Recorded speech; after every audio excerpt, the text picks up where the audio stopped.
Give another shot. Yeah, yeah. Okay, cool. All right. I'm here with Jason Hann from EOTO. Just gonna ask him a couple questions here. First off, noticed you guys been playing a lot of shows lately. Just wondering how the tour is going for you. What kind of crowds you're getting. If you're getting positive feedback, and so forth with the music that you guys have been producing lately. Sure. Tour's been going great. Numbers are up everywhere. We're going in, Tuesdays and Wednesdays and selling out some venues.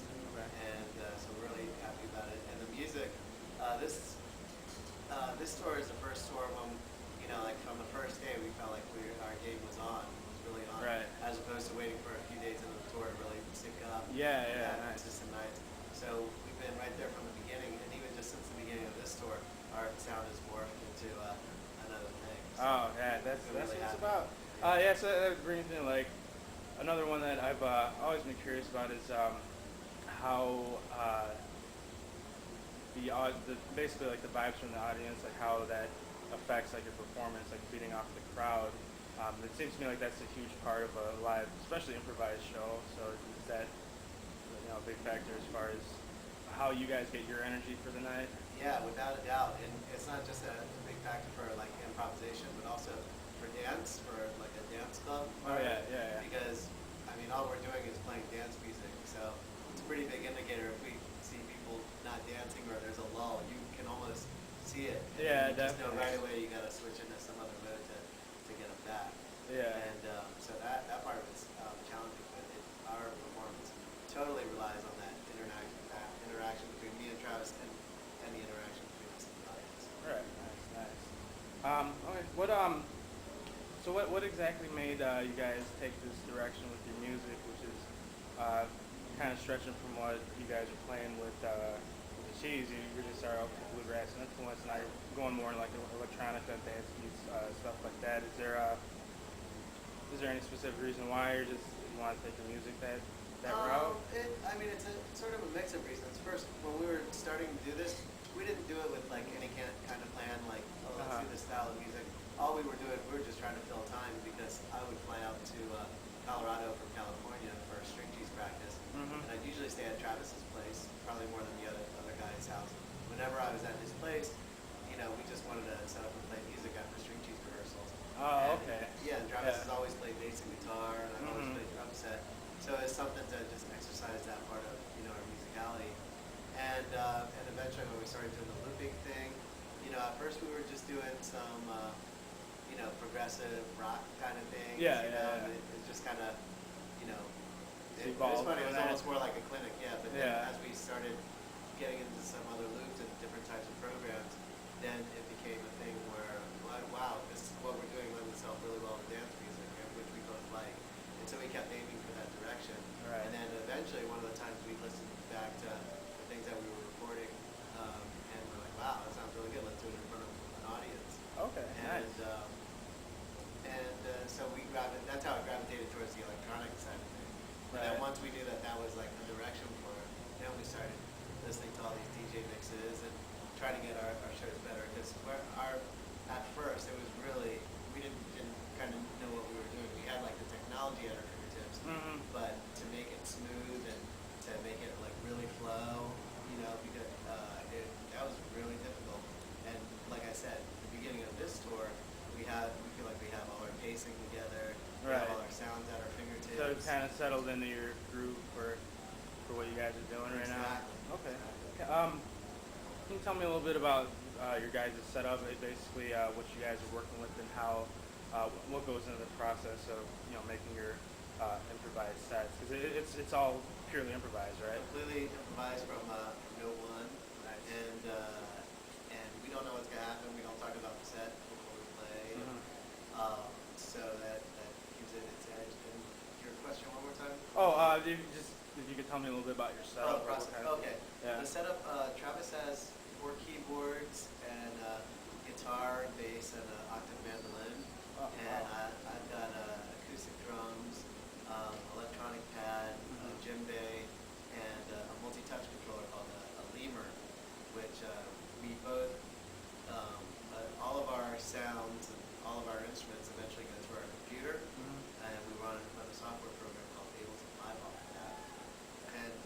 we have these certain controllers. Travis has some, when you see him reach up top, they're MIDI controllers that controls all kinds of effects and knobs under the software. And my lemur, my multi-touch screen, also does the same thing where I can control our main computer. Cool. And we interact. Travis can record up to 9 tracks on his setup. I can record up to 12 tracks on my setup. And we're constantly, building them up, putting parts in, deleting parts, taking them out, restructuring new parts in there. Yeah. And it's just that process.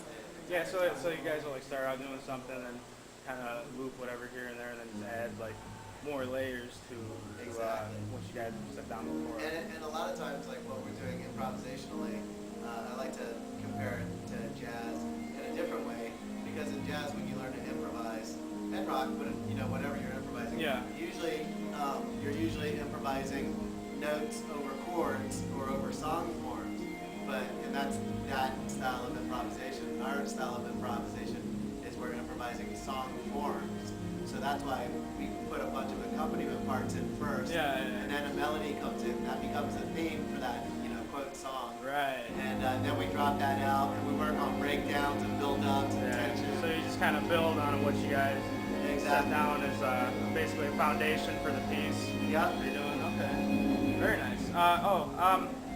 Can you tell me a bit about the two organizations that you guys are raising funds for with this show tonight? Is it it's Enthean Village and Our Future Now. And Our Future Now. Who, Michael Kang's actually one of the founders of Exactly. That one? Okay.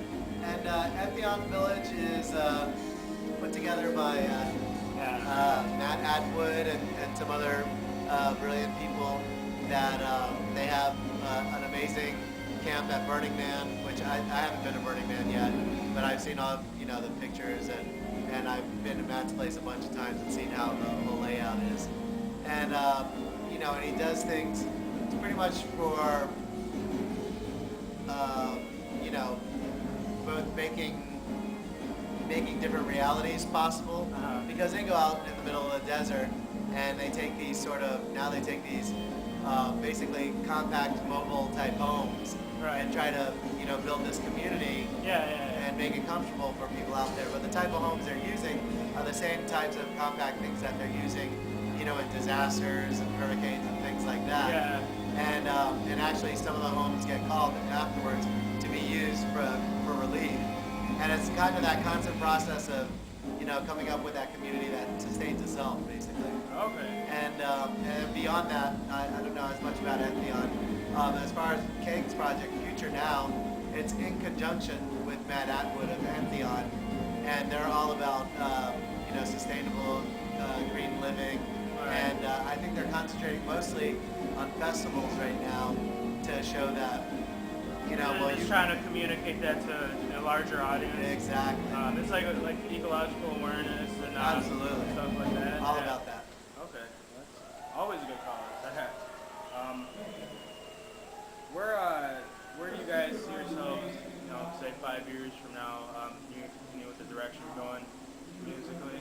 Yeah, it feels like that. It's as far as musically, we don't know where it will end up, but we'll definitely be doing dance music. But even now, we've just over this past summer, we really got into the style of music called dubstep, and it's become a big part of our sort of repertoire. Which at some point we're gonna go into some dubstep, and it's gonna be dark and evil, and, and we're gonna hit that zone. Oh, nice. Okay, I guess my final question is.